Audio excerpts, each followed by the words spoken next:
Is owning 1 million XPR good enough for me? I would say yes, even though I can't speak on anyone's behalf, and even though that is clearly not financial advice. Now, the reason for that is because, for example, let's say XPR were to go to the price of 25 cents during this bull run, which is my price target for it. Now, at that point, a million XPR, $250,000. Isn't that kind of insane? Now, people like to say that homes are very expensive. Yes, they are. But still, that's 250 grand.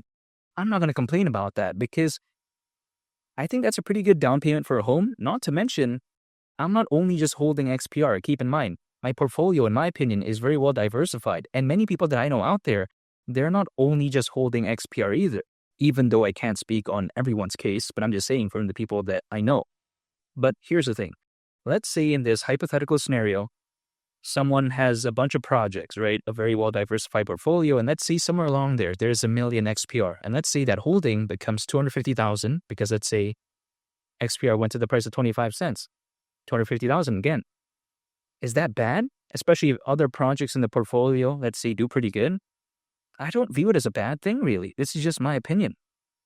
Now, again, people can say this, they can say that, but I don't think it's a bad amount for me. And again, it's different in a case-by-case basis, but I can't complain about that.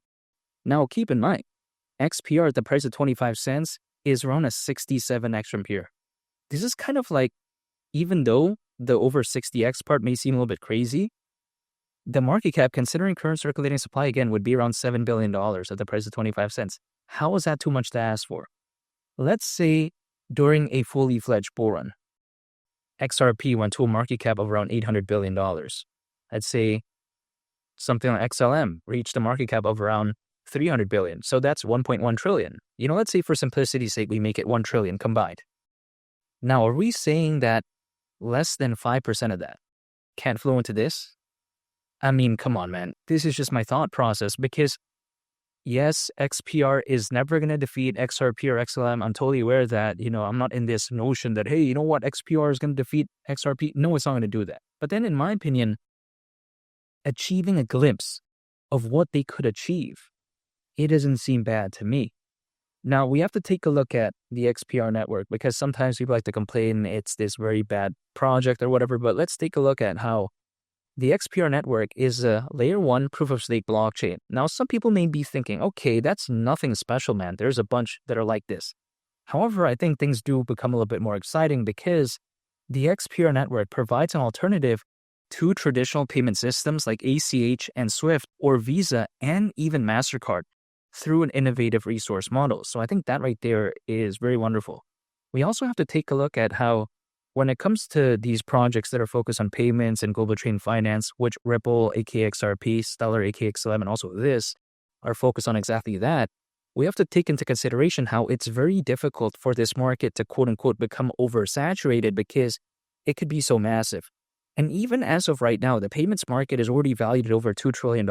Not to mention the global trade and finance market predicted to reach up to $5 trillion in value according to Mordor Intelligence.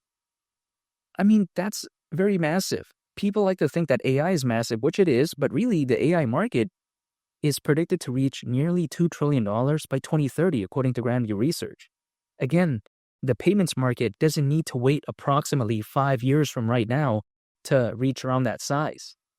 So, yes, is the AI market massive? Could it be massive moving forward? I would say arguably yes, but take a look at the payments market. Take a look at the global trade and finance market. This is a totally different league, in my opinion. I just kind of feel like, okay, maybe payments market, global trade and finance, it may not have the hype and, this cool factor that AI has. I'm totally aware of that. It probably, of course, doesn't because it's not as interesting. But then in terms of attention, should it be more? Arguably, I would say so. But even besides that point, we'll take a look at how when it comes to XPR, or at least should I say the XPR network, it can also be used for various applications such as DeFi and as well as gaming. Now, this may be a little bit from left field because people may be thinking, okay, man, we're focused on payments, we're focused on global trade and finance. Who cares about this?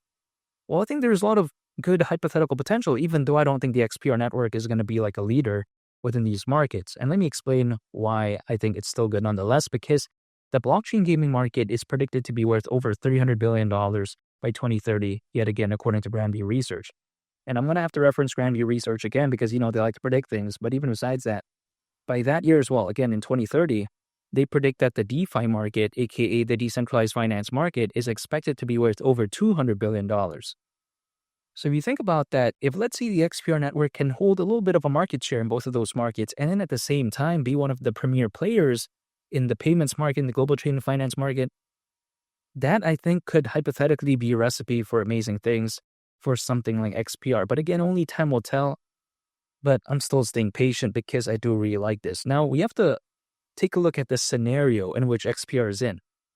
It doesn't have many competitors. Now, the reason for that is because, in my opinion, of the Ripple and SEC case, which for quite a while, kind of clouded the space and made a lot of developers, I think, a little bit apprehensive to join in.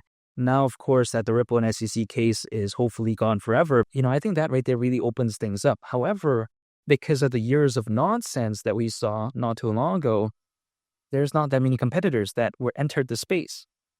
But is that a good or bad thing? In the case of XPR, it's actually a good thing because now it doesn't have that many dynamic competitors. If we take a look at DeFi, NFTs, blockchain gaming, there's 20 or 30 dynamic competitors. Pretty difficult to stand out. But when it comes to this space, it's not even that difficult because even XPR right now, despite having a very low market cap, in my opinion, it's arguably top 10 already within this space. Let me explain why. XRP and XLM, that's number 1 and 2. There's no changing that. Number 3 and number 4, as of right now, is XCN and XDC arguably. What is number 5 and number 6? It's either this or ZBCN. That's the way to take a look at it. I mean, who are the other competitors? I mean, Swiftcoin, sure, but Swiftcoin I would say is number 7. So really, we're 10 competitors. We're 20, 30, right? There's not that many. I just have to wait for a fully fledged board and that's it. Because I believe that if XPR, wants to do good, I believe that something like XLM and XRP needs to gain a lot of attention, which I hypothetically think it will gain during a fully fledged bull run. So again, I just got to stay patient. Usually, as a worst case scenario, historically speaking, altcoins typically peak around 18 months after a Bitcoin halving event. The last Bitcoin halving event happened in April of last year, and 18 months from then would actually mean around October this year. Is this a guarantee? No. Does this mean that altcoins are going to peak as a worst case scenario near the end of this year? We just don't know because we can't take a look into the future. But personally for me, I just take a look at that as a food for thought. That's something to take into consideration for me because the way to take a look at it is that, hey, at least historically, we could very well not be at the peak of the bull run yet, but only time will tell. I'm staying patient. And XPR, if someone asks me, hey, is owning 1 million of it good enough? Can't speak on anyone's behalf, but personally for me, I think it's good enough. And 25 cents for XPR wouldn't surprise me whatsoever during this bull run. And make sure to subscribe if you gain value from this video. I'd greatly appreciate it. It's Mali the Captain. I'll catch you all on the next one. I'm out. Peace. Bye.